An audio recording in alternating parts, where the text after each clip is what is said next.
रावण के 10 सिर का रहस्य। ये कहानी एक रहस्यमयी और अंधेरे रहस्य को उजागर करती है, जो श्रीराम के प्रतिद्वंद्वी रावण के 10 सिरों के पीछे छिपा हुआ था। रावण, लंका का राक्षस राजा, जिसने अपनी महाशक्ति और अजेयता के बल पर देवताओं, दैत्यों और ऋषियों को भी भयभीत किया था। उसकी 10 सिरों की कथा भी एक ऐसा रहस्य है, जिसे हर कोई जानने की इच्छा रखता था। लेकिन इस रहस्य को समझने के लिए हमें रावण की जीवन यात्रा की गहराई में उतरना होगा। कृपया हमारे चैनल को सब्सक्राइब करें, वीडियो को लाइक करें और बेल आइकन दबाएं ताकि आपको हमारे नए वीडियो की जानकारी तुरंत मिल सके। रावण का जन्म और महापराक्रम। रावण का जन्म पाटलिपुत्र के एक ब्राह्मण कुल में हुआ था। उसे अपनी वीरता और तंत्र मंत्र की कला में अत्यधिक रुचि थी। उसने भगवान शिव से कठिन तपस्या करके पवित्र शक्तियां प्राप्त की थी। इसके बाद रावण ने अपने हर एक सिर के लिए एक विशेष आशीर्वाद लिया था। प्रत्येक सिर के पीछे एक अलग शक्ति और उद्देश्य था। रावण के 10 सिर। पहला सिर कांति और सुंदरता का प्रतीक। रावण के पहले सिर का मतलब था सौंदर्य और आकर्षण। वह सुंदरता का प्रेमी था और हर सिर के साथ उसका एक गुण जुड़ा हुआ था। पहले सिर ने उसे आकर्षक रूप और अपूर्व यौवन दिया था, ताकि वह न केवल शारीरिक रूप से बल्कि मानसिक रूप से भी आकर्षक हो।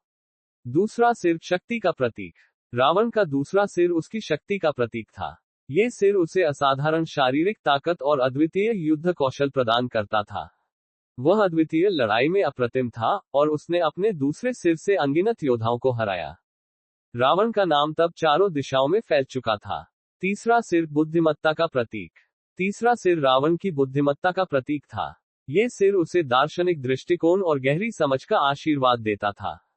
रावण ने इस सिर से तंत्र मंत्र, वेद और शास्त्रों का गहरा अध्ययन किया था और उसके पास न केवल दिव्य शक्ति थी, बल्कि अद्भुत ज्ञान भी था।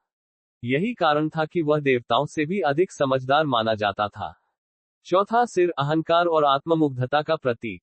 चौथा सिर रावण के अहंकार और आत्ममुग्धता का प्रतीक था। ये सिर रावण को अपनी शक्ति का अत्यधिक अहंकार देता था। वह स्वयं को भगवान से भी महान समझता था और कभी किसी की बात नहीं मानता था। इस सिर ने उसे अजेयता का भ्रामक विश्वास दिया, जिसके कारण वह अन्य देवताओं और ऋषियों की अवहेलना करता था। पांचवां सिर युद्ध कौशल और रणनीति का प्रतीक। पांचवां सिर रावण को अद्वितीय युद्ध कौशल और रणनीति का आशीर्वाद देता था। इस सिर से वह किसी भी युद्ध के दौरान अपनी रणनीति को पहले से ही जान लेता था। उसके युद्ध के तरीके अक्सर अकल्पनीय होते थे और उसने कई महान योद्धाओं को अपनी चालों से हराया था। छठा सिर क्रूरता और असंवेदनशीलता का प्रतीक। रावण का छठा सिर उसकी क्रूरता और असंवेदनशीलता को दर्शाता था। ये सिर उसे न केवल शारीरिक क्रूरता देता था, बल्कि मानसिक रूप से भी वह अत्यधिक निर्दयी हो जाता था। ये सिर उसे अपने विरोधियों को पीड़ित करने और उनका दिल तोड़ने की क्षमता देता था। सातवां सिर छल का प्रतीक।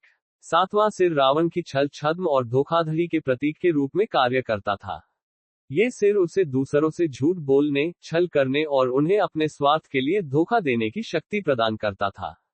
यही कारण था कि रावण ने राम के साथ भी छल किया था और वह अपनी योजनाओं में कभी झूठ का सहारा लेता था। आठवां सिर विनाश और काल का प्रतीक।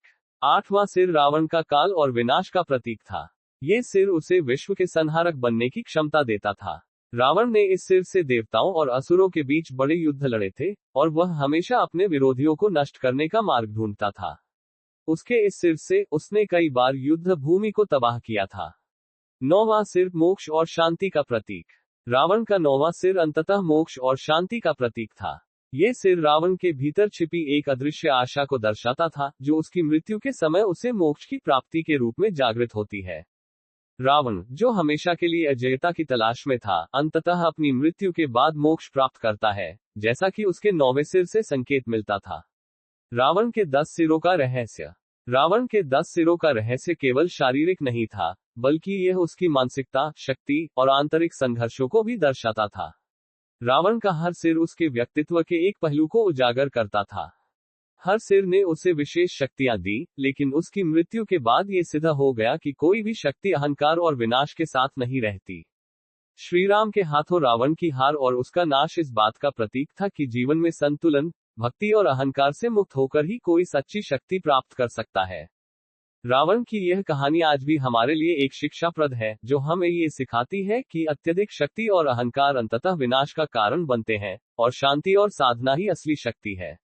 अगर आपको ये कहानी प्रेरणादायक लगी हो तो कृपया हमारे चैनल को सब्सक्राइब करें, वीडियो को लाइक करें और बेल आइकन दबाएं ताकि आपको हमारे नए वीडियो की जानकारी तुरंत मिल सके। धन्यवाद।